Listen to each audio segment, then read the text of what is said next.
নমস্কার, আপনাদের সকলকে জানাই স্বাগত। আপনারা দেখছেন আজকের আবহাওয়ার বিশেষ প্রতিবেদন।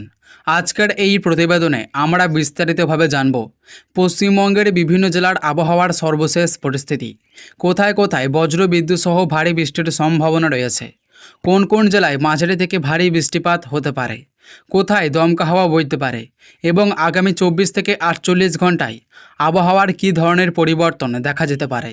তাই পুরো প্রতিবেদনটি শেষ পর্যন্ত দেখুন।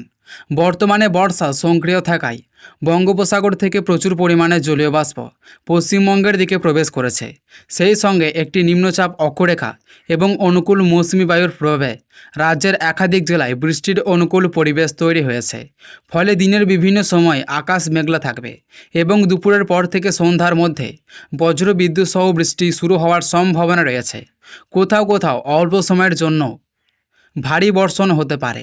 দক্ষিণবঙ্গের কলকাতা, হাওড়া, হুগলি, উত্তর 24 পরগনা, দক্ষিণ 24 পরগনা, পূর্ব মেদিনীপুর, পশ্চিম মেদিনীপুর, নদিয়া, পূর্ব বর্ধমান, বীরভূম, মুর্শিদাবাদ এবং ঝাড়গ্রামের বেশ কিছু এলাকায় মাঝারি থেকে ভারী বৃষ্টিপাতের সম্ভাবনা রয়েছে। বিশেষ করে বিকেল ও সন্ধ্যার দিকে বজ্রবিদ্যুৎ সহ দমকা হাওয়া বইতে পারে। কিছু এলাকায় ঘন্টায় 30 থেকে 40 কিলোমিটার বেগে জোর হাওয়া বইতে পারে। এর ফলে দুর্বল গাছের ডাল ভেঙে পড়া, বিদ্যুতের পরিষেবায় সাময়িক বিঘ্ন এবং নিচু এলাকায় জল জমার মতো পরিস্থিতি তৈরি হতে পারে। কলকাতা ও সংলগ্ন এলাকায় সকাল থেকেই আকাশ আংশিক মেঘলা থাকতে পারে। দুপুরের পরে মেঘের পরিমাণ আরও বাড়বে এবং সন্ধ্যার দিকে বজ্রবিদ্যুৎ সহ বৃষ্টি শুরু হওয়ার সম্ভাবনা রয়েছে। কোথাও কোথাও অল্প সময়ের মধ্যে প্রবল বর্ষণ হতে পারে। অফিস টাইমে বৃষ্টি শুরু হলে যানজট এবং রাস্তায় জল জমার সমস্যা দেখা দিতে পারে। তাই যাদের জরুরি কাজে বাইরে বের হতে হবে তারা আগে থেকেই প্রয়োজনীয় প্রস্তুতি নিয়ে বের হন।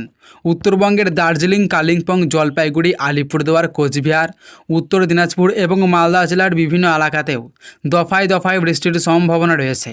পাহাড়ি এলাকায় ভারী বৃষ্টির কারণে ছোটোখাটো ধস নামতে পারে এবং কুয়াশার কারণে দৃশ্যমানতা কমে যেতে পারে। পাহাড়ে ভ্রমণে থাকা পর্যটকদের সতর্কতার সঙ্গে যাতায়াত করার পরামর্শ দেওয়া হয়েছে। উপকূলবর্তী পূর্ব মেদিনীপুর ও দক্ষিণ 24 পরগনার কিছু এলাকায় সমুদ্র তুলনামূলকভাবে উত্তাল থাকতে পারে। দমকা হাওয়ার গতিবেগ বাড়তে পারে। তাই মৎস্যজীবীদের সমুদ্রে যাওয়ার আগে আবহাওয়ার সর্বশেষ সতর্কবার্তা জেনে নেওয়ার পরামর্শ দেওয়া হয়েছে। বজ্রপাতের সময় বিশেষ সতর্কতা অবলম্বন করা অত্যন্ত জরুরি। বজ্রপাত শুরু হলে খোলা মাঠ, নদীর ধারে, পুকুরের পাশে কিংবা বড় গাছের নিচে দাঁড়িয়ে থাকবেন না। মোবাইল ফোন চার্জে লাগিয়ে ব্যবহার করা থেকেও বিরত থাকুন। সম্ভব হলে নিরাপদ পাকা বাড়ির ভিতরে আশ্রয় নিন। শিশু ও বয়স্কদের বিশেষভাবে সতর্ক রাখুন। বৃষ্টির কারণে তাপমাত্রা সামান্য পতন হলেও বাতাসে আর্দ্রতার পরিমাণ অনেক বেশি থাকবে। ফলে বৃষ্টি থেমে যাওয়ার পরেও ভ্যাপসা গরম অনুভূত হতে পারে। দিনের সর্বোচ্চ তাপমাত্রা স্বাভাবিকের কাছাকাছি থাকলেও বৃষ্টির সময় পরিবেশ অনেকটাই শীতল হয়ে যাবে। আগামী 24 থেকে 48 ঘন্টার মধ্যে রাজ্যের বেশিরভাগ জেলাগুলিতেও বিক্ষিপ্তভাবে বৃষ্টির সম্ভাবনা রয়েছে। কিছু জেলায় ভারী বৃষ্টির পরিস্থিতি তৈরি হতে পারে। তাই যাদের দূরপাল্লার যাত্রা রয়েছে তারা বের হওয়ার আগে আবহাওয়ার সর্বশেষ আপডেট অবশ্যই দেখে নেবেন। কৃষকদের ক্ষেত্রেও জল নিষ্কাশনের ব্যবস্থা ঠিক রাখার পরামর্শ দেওয়া হয়েছে যাতে অতিরিক্ত বৃষ্টির কারণে ফসলের ক্ষতি না হয়। যারা প্রতিদিন অফিস, স্কুল, কলেজ বা অন্যান্য কোনো কাজে বাড়ির বাইরে বের হন তারা অবশ্যই সঙ্গে ছাতা বা রেন করে রাখুন। বজ্রবিদ্যুৎ সহ বৃষ্টি শুরু হলে নিরাপদ স্থানে আশ্রয় নিন এবং অপ্রয়োজনীয়ভাবে বাইরে অবস্থান করবেন না।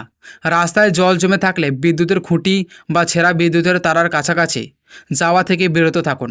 এদিকে আবহাওয়াবিদদের মতে বর্ষা এই সক্রিয় পরিস্থিতি আগামী কয়েকদিন বজায় থাকতে পারে। ফলে পশ্চিমবঙ্গের এই বিভিন্ন জেলায় দফায় দফায় বৃষ্টি চলতে পারে। কোথাও হালকা, কোথাও মাঝারি, আবার কোথাও ভারী বর্ষণের সম্ভাবনা রয়েছে। তাই প্রতিদিনের আবহাওয়ার আপডেটের দিকে নজর রাখা অত্যন্ত জরুরি। তো সুপ্রিয় দর্শক, এই ছিল আজকের আবহাওয়ার বিস্তারিত প্রতিবেদন।